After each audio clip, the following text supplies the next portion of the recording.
ஆன்மீக நண்பர்களுக்கு வணக்கம். இப்போ நம்ம பார்த்துட்ருக்கிறது ஜார்க்கண்ட் மாநிலத்தில் இருக்கிற வைத்தியநாத சுவாமி திருக்கோயில். இந்த சுவாமி திருக்கோயில் 12 ஜோதிர்லிங்கங்களில் ஒன்று.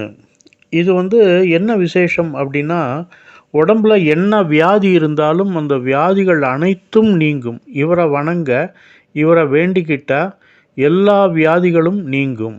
அப்புறம் இன்னொரு ஸ்பெஷாலிட்டி என்ன அப்படின்னா, இந்த கோயிலில் நாம்ளே போய் அபிஷேகம் பண்ணி பூஜை பண்ணலாம், சுவாமியை தொட்டு வணங்கலாம்.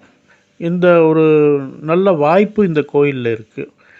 இது மாத்திரமல்ல, இந்த கோயிலுக்கு அருகில் சக்தி பீடம் இருக்குது. 51 சக்தி பீடத்தில் ஒரு சக்தி பீடம் இங்கே இருக்குது. அப்போ ஈஸ்வரன் கோயிலும் அம்பாள் கோயிலும் பக்கத்தில் இருக்குது. இங்கே வர்றவங்க என்ன பண்ணுறாங்கன்னா, ஒரு பெரிய கயிறு ஈஸ்வரன் கோயில் கும்பத்திலிருந்து அம்பாள் கோயில் கும்பத்துக்கு கட்டுறாங்க. அப்படி கட்டினால் அவங்க குடும்பம் ரொம்ப சுபிட்சமாக இருக்கும் அப்படின்னு ஒரு நம்பிக்கை. இந்த கோயிலில் முக்கியமான ஸ்ரைன் வீடியோ எடுக்க விடலை. ஆனால் சுற்றி இருக்கிற கோயில்களில் ஒரு 10-12 கோயில்கள் இருக்குது. அதெல்லாம் முடிஞ்ச வரைக்கும் நான் வீடியோ எடுத்திருக்கேன். இதை பார்க்கும்போது இந்த கோயிலுக்கு வந்த திருப்தி உங்களுக்கு எல்லாருக்கும் கிடைக்கும், அந்த அருள் எல்லாருக்கும் கிடைக்கும். அது வேண்டி நான் இந்த வீடியோவை எடுத்து உங்களுக்கு சமர்ப்பணம் பண்ணுறேன். இந்த கோயிலில் இன்னொரு விசேஷம் என்ன அப்படின்னா, இந்த கோயிலுக்கு வரக்கூடிய ஜனங்கள் தங்கள் பிரார்த்தனையை தாங்களாக செலுத்துறது, இன்னொருத்தர் மூலம் செலுத்துறது இல்லை, தாங்களாக செலுத்துறது ரொம்ப விசேஷம்.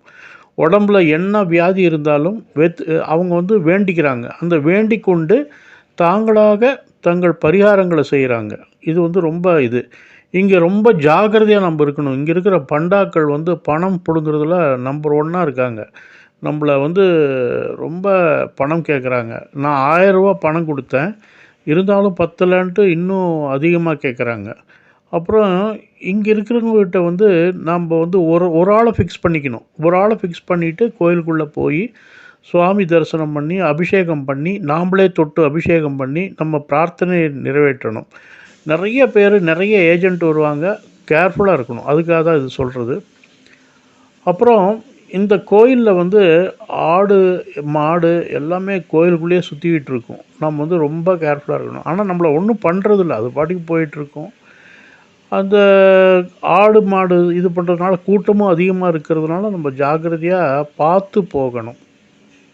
இந்த கோயிலில் இன்னொரு விசேஷம் என்ன அப்படின்னா, இந்த சக்தி பீடம் இருக்கு இல்லையா, இந்த சக்தி பீடத்திற்கு நாம் நாம்ளாக போய் அபிஷேகம் ஆராதனைகள் செஞ்சு அந்த பூஜாரிக்கிட்ட பிரசாதங்களை கொடுத்து சுவாமிக்கு நிவேதனம் பண்ண சொல்லணும்.